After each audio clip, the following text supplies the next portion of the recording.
जय माँ दुर्गा। ओम नमः शिवाय। हे प्रिय भक्तों, आज से आप हमारे चैनल पर नवरात्रि के दिनों में देवी भागवत पुराण की संपूर्ण कथा सुनेंगे। मेरा यही प्रयास रहेगा कि इन्हीं 9 दिनों में मैं संपूर्ण देवी भागवत पुराण की कथाएं आपको सुना सकूं। आप सभी से विनम्र निवेदन है कि आप इन कथाओं को हर दिन समय पर जरूर सुनिएगा। देवी भागवत पुराण को भक्ति भाव से पढ़ने या सुनने से देवी प्रसन्न होती हैं।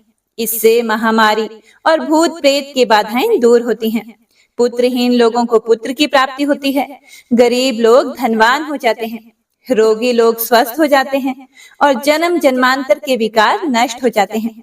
सोया हुआ ज्ञान जागृत हो जाता है और मन शुद्ध होता है। और कलयुग में कथा सुनने से व्यक्ति भव सागर से पार हो जाता है। तो आइए देवी भागवत पुराण की कथा प्रारंभ करते हैं। सभी अपने मन में देवी माँ के चरण कमलों का ध्यान करते हुए पूरे भक्ति भाव और प्रसन्न चित मन से कथा का श्रवण करते हैं।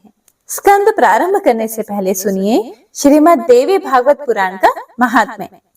नैमिषारण्य तीर्थ में उपस्थित ऋषि गणों ने श्री सूत जी महाराज जी से कहा कि हे सूत जी महाराज, आप तो परम बुद्धिमान हैं। आप भगवान व्यास जी के शिष्य हैं। आप बहुत वर्षों तक जीवित रहे। हे भगवान, अब आप हमें मन को प्रसन्न करने वाली पवित्र कथाएं सुनाने की कृपा कीजिए। हमें वह कथा सुनने की इच्छा है जो परम पवित्र हो और जिसके प्रभाव से मनुष्य सुगमता पूर्वक मुक्ति और भुक्ति के सम्यक अधिकारी बन जाए। हे महाभाग, आपसे बढ़कर संध्या निवारण करने वाले अन्य किसी को हम नहीं देखते। आप हमें मुख्य मुख्य कथाएं कहने की कृपा कीजिए, जिससे कलयुगी मनुष्यों को भी सिद्धि मिल सके। तब श्री सूत जी महाराज कहने लगे कि हे ऋषियों, आप सभी बड़े ही भाग्यशाली हो।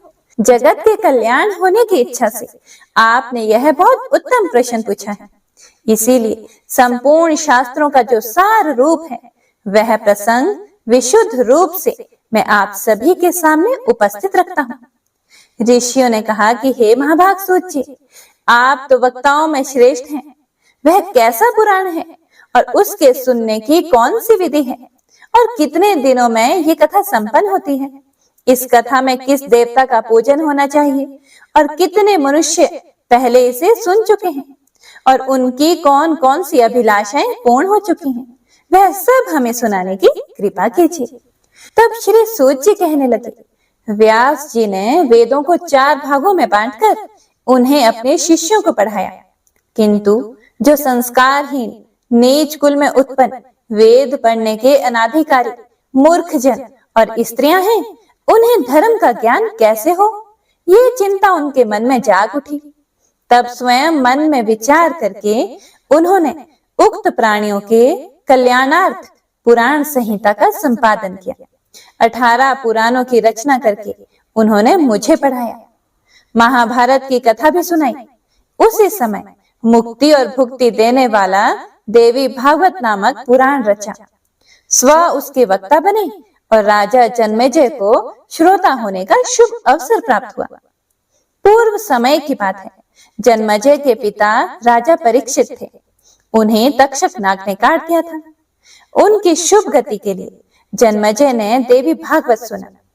वेद व्यास जी के मुखारविंद से 9 दिनों में इसकी श्रवण विधि संपन्न की। वे त्रिलोक जननी भगवती अध्याशक्ति का विधि पूर्वक पूजन करते थे।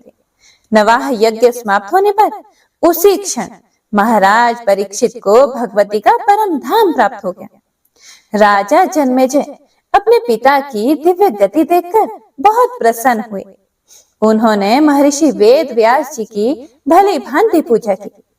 जो मनुष्य भक्ति पूर्वक देवी भागवत की कथा सुनते हैं, सिद्धि सदा उनके सन्निकट खेलती रहती है। इसीलिए निरंतर इस पुराण का श्रवण करना चाहिए। सतयुग त्रेता द्वापर में अनेकों धर्म थे, किंतु कलयुग के लिए एक पुराण श्रवण ही धर्म रह गया है। इसके सिवा मनुष्य का उद्धार करने वाला कोई दूसरा धर्म ही नहीं है। कलयुग के मनुष्य धर्म और सदाचार से रहित और अल्पायु होंगे। उनके कल्याण के लिए महर्षि वेद व्यास जी ने अमृत रसमय श्रीमद् देवी भागवत नामक पुराण की रचना की है। हे प्रिय भक्तों, अमृत के पान से तो केवल एक ही मनुष्य अजर अमर होता है, किंतु भगवती का कथा रूप अमृत संपूर्ण कुल को ही अजर अमर बना देता है। इस देवी भागवत कथा श्रवण में महीनों तथा दिनों का कोई खास नियम नहीं है। मनुष्य सदा ही इस पुराण को श्रवण कर सकते हैं।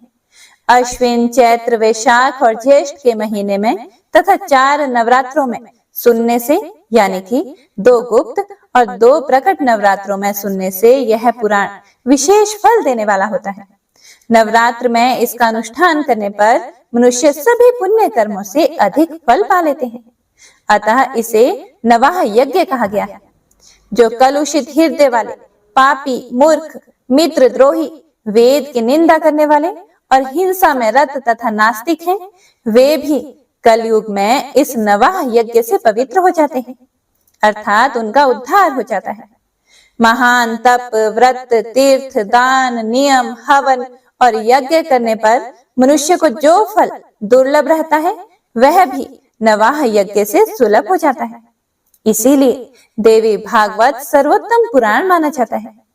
ऋषियों ने श्री सूत जी से पूछा, हे महाबुद्धिमान सूत जी, हे महाभाग, वसुदेव जी ने अपने पुत्र को किस प्रकार प्राप्त किया?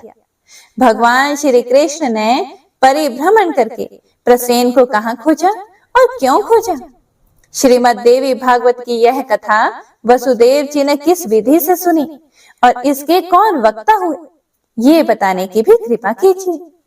श्री सूत जी बोले, भोजवंशी राजा सत्राजित द्वारका में सुखपूर्वक रहा करते थे। उनके द्वारा सदा सूर्य की आराधना की जाती थी। भगवान सूर्य ने सत्राजित की भक्ति से प्रसन्न होकर उन्हें अपने लोक का दर्शन कराया। साथ ही उन्हें एक श्यामंतक मणि भी दी। सत्राजित उस मणि को गले में धारण करके द्वारका आए। वह मणि अत्यंत चमकीली थी। उसे देखकर नागरिकों ने समझा कि शायद यह सूर्य नारायण है। अतः सुधर्मा सभा में बैठे हुए भगवान श्री कृष्ण के पास जाकर वे उनसे कहने लगे कि हे जगतपते, आपके दर्शन की अभिलाषा से भगवान सूर्य स्वयं आपके पास आ रहे हैं। यह बात सुनकर सभा में श्री कृष्ण के मुख पर मुस्कान छा गई और श्री कृष्ण बोले, अरे बाल स्वभाव वाले नागरिकों, यह सूर्य भगवान नहीं है बल्कि सत्राजित है, जो स्वयं सूर्य द्वारा प्रदत्त श्यामंतक मणि से दीप्तिमान होता हुआ यहाँ आ रहा है और मणि के कारण इनकी ज्योति फैल रही है और सूर्य देव ने ही इन्हें यह मणि दी है। फिर सत्राजित ने ब्राह्मणों को बुलाकर उनसे स्वस्ति वाचन कराया, मणि की पूजा की और उस मणि को अपने भवन में स्थापित कर दिया। वह मणि जहां भी रहती थी, वहां किसी प्रकार की महामारी, भूकंप आदि प्राकृतिक संकट का भी भय नहीं रहता था। और उस मणि की एक विशेषता यह भी थी कि वह नित्य 8 भार स्वर्ण दिया करती थी। सत्राजित के एक भाई थे, उनका नाम था प्रसेन। एक बार वे उस मणि को गले में धारण करके घोड़े पर सवार हुए और शिकार करने के लिए वन को चल दिए। उन्हें सिंह ने देखा और घोड़े सहित मारकर वह मणि ले ली। इसके बाद महाबली ऋक्षराज जांबवान ने मणि धारण करने वाले जब उस सिंह को अपनी गुफा के द्वार पर देखा तो उन्होंने उसे मारकर उससे वह मणि लेकर स्वयं ले ली और उसे अपने पुत्र को खेलने के लिए दे दिया। वह बालक भी उस प्रदीप्त मणि को पाकर उसके साथ खेलने लगा। कुछ समय बीत जाने के बाद भी जब प्रसेन घर वापस नहीं लौटे तो सत्राजित अत्यंत दुखी हुआ और सोचने लगा कि मणि लेने की इच्छा से ना जाने किसने प्रसेन को मार डाला होगा। इसी बीच द्वारकापुर में नागरिकों की आपस में बातचीत से किसी प्रकार यह किंवदंती फैल गई कि मणि के लोभ के वशीभूत श्री कृष्ण ने ही प्रसेन का वध किया होगा, क्योंकि मणि में उनकी आसक्ति हो गई थी। ये बात भगवान श्री कृष्ण के कानों में भी पड़ी। तब अपने ऊपर लगे हुए इस कलंक को दूर करने के लिए उन्होंने कुछ नागरिकों को साथ लेकर यात्रा आरंभ कर दी। वे भयानक वन में जा पहुंचे। सिंह द्वारा मारे गए प्रसेन को उन्होंने वहां वन में देखा। रक्त से चिन्हित मार्ग को पकड़कर सिंह को खोजते हुए श्री कृष्ण और नगरवासी आगे बढ़ते गए। एक बिल के द्वार पर मरा हुआ वह सिंह दिखाई दिया। तब भगवान श्री कृष्ण करुणा युक्त वाणी में नागरिकों से बोले कि मणि का हरण करने वाले को खोजने के लिए मैं इस गुफा के भीतर प्रवेश कर रहा हूं। जब तक मैं वापस ना आ जाऊं तब तक तुम लोग यहीं ठहरो। वे नागरिक ठीक है ऐसा बोलकर वहीं पर ठहर गए और श्री कृष्ण गुफा के भीतर चले गए जहां जांबवान का घर था। वहां श्री कृष्ण ने देखा कि ऋक्षराज का बालक मणि हाथ में लिए हुए था। उन्होंने मणि छीनने का प्रयास किया। इतने में ही धाय ने भयंकर शब्दों से गर्जना आरंभ कर दी। धाय की चिल्लाहट सुनकर वहां तुरंत ही ऋक्षराज आ पहुंचा। उसका भगवान श्री कृष्ण के साथ युद्ध आरंभ हो गया। रात दिन लगातार लड़ाई होती रही। दोनों में 27 दिनों तक घोर संग्राम चलता रहा। उधर द्वारकावासी भगवान श्री कृष्ण की प्रतीक्षा में बिल के द्वार पर ही रुके हुए थे। 12 दिनों तक तो उन्होंने प्रतीक्षा की, फिर डर कर वे अपने अपने घरों को लौट गए।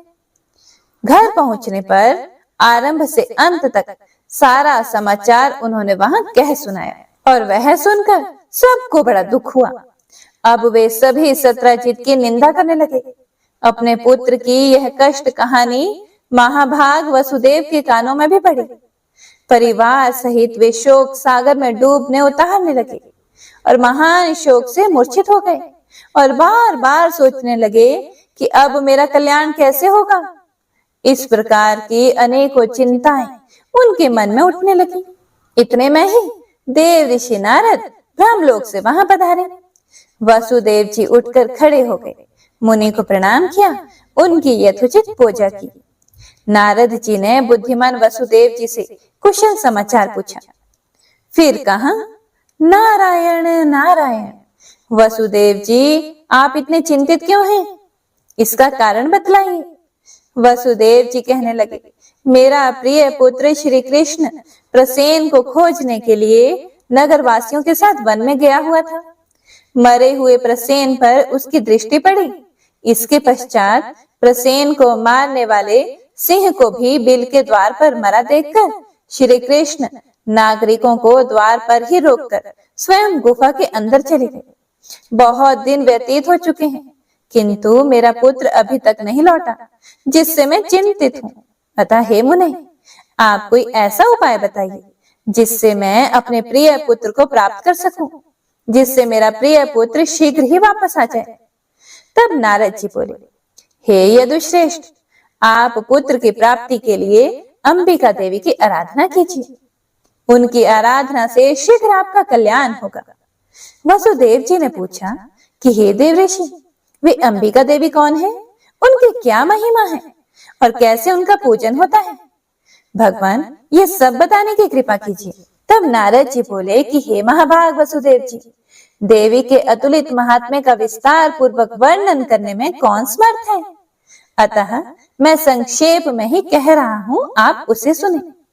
भगवती अंबिका नित्य स्वरूपिणी है। सत्यचित और आनंदमय उनका श्री विग्रह है। वे सर्वोपरि हैं। वह चराचर जगत उनसे ओतप्रोत है। उन्हीं की आराधना के प्रभाव से ब्रह्मा जी इस चराचर जगत की रचना करते हैं। मधु और कैटब से भयभीत होने पर पितामह ने देवी की स्तुति की और वे उस भय से मुक्त हुए। उन्हीं की कृपा से भगवान विष्णु इस जगत का संरक्षण करते हैं। भगवान रुद्र पर उनकी कृपा दृष्टि पड़ी, तभी संसार के संहार में सफल हो सके। वे ही संसार बंधन में हेतु हैं। मुक्त कर देना भी उनका कार्य है। वे ही परम विद्या स्वरूपा हैं और वे ही समस्त ईश्वरों की भी ईश्वरी हैं। तुम नवरात्र विधि से उन भगवती जगदम्बिका का पूजन करके 9 दिनों में श्रीमद् देवी भागवत पुराण सुनो। उस पुराण के श्रवण करने से शीघ्र ही तुम्हारा पुत्र लौट आएगा। इस पुराण के पढ़ने और सुनने वाले से भक्ति मुक्ति दूर नहीं रह सकती। इस प्रकार मुनिवर नारद जी के कहने पर वसुदेव जी ने उनके चरणों में मस्तक झुकाया और अपार प्रसन्नता प्रकट करते हुए कहने लगे कि हे भगवान, आपके कहने पर भगवती जगदम्बिका की कृपा प्रसाद से सिद्ध होने वाला अपना पूर्व प्रसंग मुझे याद आ गया है। उसे मैं कहता हूँ, सुनिए। बहुत पहले की बात है। आकाशवाणी से यह जानकर कि देवकी के 8वें गर्भ से कंस का निधन होगा, पापी कंस ने भय के कारण मुझे सभा में ही घेर लिया। अपनी पत्नी देवकी के साथ मुझे कारागार में जाना पड़ा। जैसे ही हमारी संतान होती, दुरात्मा कंस उन्हें मार देता था। कंस के हाथों मेरी 6 संतानों की मृत्यु हो जाने पर देवकी के अंतःकरण में शोक का सागर उमड़ पड़ा। अब वे कल्याणी रात दिन चिंता करने लगी। तब मैंने मुनिवर गर्ग जी को बुलाकर उनके चरणों में मस्तक झुकाया, पूजा की, अनुनय विनय किया और पुत्र की इच्छा प्रकट करते हुए देवकी की कष्ट कथा उन्हें कह सुनाई। मैंने कहा कि हे भगवान, आप तो करुणा के सागर हैं। यादवों ने आपसे दीक्षा पाई है। हे मुने, आप दीर्घजीवी पुत्र प्राप्त होने का साधन बतलाने की कृपा करें। तब दयानिधि गर्ग जी प्रसन्न होकर मुझसे कहने लगे कि हे महाभाग, वसुदेव दीर्घजीवी पुत्र प्राप्त होने का उपाय बताता हूँ, सुनो। भगवती दुर्गा भक्तों का दुख दूर करने वाली और कल्याण स्वरूपिणी है। तुम उन्हीं की आराधना करो, उनकी कृपा से तुम्हारा तुरंत कल्याण हो जाएगा, क्योंकि उनकी उपासना से अखिल जनों के समस्त मनोरथ भी पूर्ण हो जाते हैं। भगवती दुर्गा में भक्ति रखने वाले मनुष्यों को जगत में कुछ भी वस्तु दुर्लभ नहीं है। मुनि के ऐसा कहने पर हम दोनों पति पत्नी के हृदय में अपार हर्ष छा गया। मैंने अत्यधिक भक्ति पूर्वक उनको प्रणाम किया और हाथ जोड़कर कहा कि हे भगवान, आप तो परम दयालु हैं। अगर आपकी मुझ पर कृपा हो तो मथुरापुरी में रहकर ही आप मेरे लिए भगवती जगदम्बिका की आराधना आरंभ कर दीजिए। हे महामते, मैं कंस के यहाँ बंदी बना हुआ हूँ।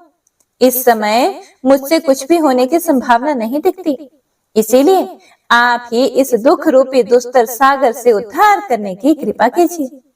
इस प्रकार मेरे कहने पर मुनिवर गर्ग प्रसन्न होकर बोले, वासुदेव, तुम मेरे अति प्रेम पात्र हो, इसीलिए तुम्हारे कल्याण के लिए मैं अवश्य ही यह प्रयास करूंगा। फिर तो मेरी प्रेम पूर्वक प्रार्थना करने पर मुनिवर गर्ग जी भगवती जगदम्बिका की आराधना करने के लिए कुछ ब्राह्मणों को साथ लेकर विंध्य पर्वत पर चले गए। वहां पहुंचकर वे भक्तों के मनोरथ पूर्ण करने वाली जगन माता के जप और पाठ में तत्पर होकर उनकी आराधना करने लगे। अनुष्ठान समाप्त होने पर आकाशवाणी हुई कि हे मुने, मैं प्रसन्न हो गई हूँ, इसीलिए तुम्हारे कार्य की सिद्धि होगी। पृथ्वी का भार दूर करने के लिए मैंने श्री विष्णु को आदेश दिया है कि वे वसुदेव के यहाँ देवकी के गर्भ से अपना अंश अवतार ग्रहण करेंगे। उनके प्रकट होते ही वसुदेव जी कंस के डर से उन्हें लेकर गोकुल में नंद जी के घर पहुंचा देंगे। साथ ही यशोदा जी की कन्या को ले जाकर अपने यहाँ आए हुए कंस को दे देंगे और फिर कंस उस कन्या को जमीन पर दे मारेगा। इतने में ही वह कन्या कंस के हाथ से छूट जाएगी। उसका अत्यंत मनोहर रूप हो जाएगा। मेरा ही अंश रूप विग्रह धारण करके वह विंध्यगिरि पर जाकर जगत के कल्याण में संलग्न हो जाएगी। इस प्रकार आकाशवाणी सुनकर मुनिवर गर्ग जी ने जगदम्बिका को प्रणाम किया। अत्यंत प्रसन्न होकर वे मथुरापुरी में आए। मैंने उनके मुख से देवी का वरदान सुना। सुनते ही हम पति पत्नी दोनों को ही बड़ी प्रसन्नता हुई। मेरे हृदय में तो आनंद का समुद्र उमड़ पड़ा। तभी से भगवती जगदम्बिका का उत्तम महात्म्य मैं जानता था। हे देव ऋषि नारद, आज भी आपके मुखार विंद से वही महात्म्य मैं सुन रहा हूँ। अतः हे प्रभु, आप ही मुझे श्रीमद् देवी भागवत सुनाने की कृपा कीजिए। हे देव ऋषि, आप तो दया के सागर हैं। मेरे सौभाग्य से ही आपका यहाँ पधारना हुआ है। वसुदेव जी की बातें सुनकर नारद जी प्रसन्न हो गए। शुभ दिन और शुभ नक्षत्र में उन्होंने कथा आरंभ कर दी। कथा की निर्विघ्न समाप्ति के लिए अनेकों ब्राह्मण नरवाण जप करने लगे। कुछ ब्राह्मणों ने मार्कंडेय पुराणोक्त दुर्गा सप्तशती का पाठ आरंभ कर दिया। नारद जी ने प्रथम स्कंद से कथा आरंभ की और वसुदेव जी भक्ति पूर्वक सुनते रहे। 9वें दिन कथा प्रसंग समाप्त हुआ। हे महाभाग, वसुदेव जी ने प्रसन्न होकर पुस्तक और कथावाचक की यथोचित पूजा की। उस समय भगवान श्री कृष्ण का जांबवान के साथ बिल में युद्ध चल रहा था। फिर भगवान श्री कृष्ण के मुष्टि प्रहार से जांबवान घायल हो गया। उसकी देह रक्त से सन गई। फिर जब वह चेत हुआ, फिर उसने भगवान श्री कृष्ण के चरणों में मस्तक झुकाया और अपार श्रद्धा प्रकट करते हुए वह उनसे अपराध क्षमा कराने लगा। उसने कहा कि भगवान, मैं आपको जान गया। आप ही राघवेंद्र भगवान श्री राम हैं। आपके क्रोध से समुद्र क्षुब्ध हो उठा था, लंका चौपट हो गई थी और सपरिवार रावण काल का ग्रास बन गया। भगवान, वही आप अब श्री कृष्ण रूप से यहाँ पधारे हैं। मेरे अपराध को क्षमा कीजिए। हे प्रभु, मैं तो हर तरह से आपका सेवक हूँ। उचित आज्ञा देने की कृपा करें। जांबवान की बात सुनकर जगत प्रभु भगवान श्री कृष्ण ने कहा कि हे ऋक्षराज, हम इस मणि को लेने के लिए ही यहाँ बिल में आए हैं। फिर तो ऋक्षराज जांबवान ने प्रीति पूर्वक भगवान श्री कृष्ण की पूजा की और अपनी कन्या जामवंती का उनके साथ विवाह कर दिया और मणि भी सौंप दी। तब श्री कृष्ण ने जामवंती को पत्नी रूप में स्वीकार करके मणि गले में धारण कर ली और जांबवान से विदा लेकर द्वारका के लिए प्रस्थान कर गए। उसी दिन देवी भागवत की कथा समाप्त हुई। उदार बुद्धि वसुदेव जी ने ब्राह्मणों को भोजन कराकर उन्हें दक्षिणा से प्रसन्न किया। ब्राह्मण आशीर्वाद दे ही रहे थे कि उसी समय भगवान श्री कृष्ण मणि धारण किए हुए पत्नी के साथ वहां पहुंचे। पत्नी सहित श्री कृष्ण चंद्र को वहां पधारे देखकर वसुदेव सहित जितने भी लोग थे, उन सब के नेत्र आनंद के कारण छल छला उठे। उन सभी के हृदय में मानो हर्ष की बाढ़ सी आ गई थी। सभी उनको देखकर बहुत प्रसन्न हो गए थे। फिर देव ऋषि नारद भगवान श्री कृष्ण के आगमन से हर्षित होकर श्री कृष्ण और वसुदेव जी की आज्ञा लेकर ब्रह्मलोक को वापस चल दिए। भगवान श्री हरि का जो यह चरित्र है, उसके प्रभाव से अपयश शांत हो जाता है। शुद्ध चित्त होकर निर्मल भक्ति के साथ जो इसे पढ़ता है अथवा सुनता है, वह पूर्ण सुखी हो जाता है। जगत में उसकी कोई भी इच्छा अधूरी नहीं रह जाती और अंत में वह भव बंधन से मुक्त हो जाता है। जय माता दी। आज की कथा समाप्त हुई। इसके आगे का वृतांत जानने के लिए आप अगले दिन की कथा जरूर सुनिएगा। मिलते हैं अगली वीडियो के साथ। तब तक के लिए जय माता दी।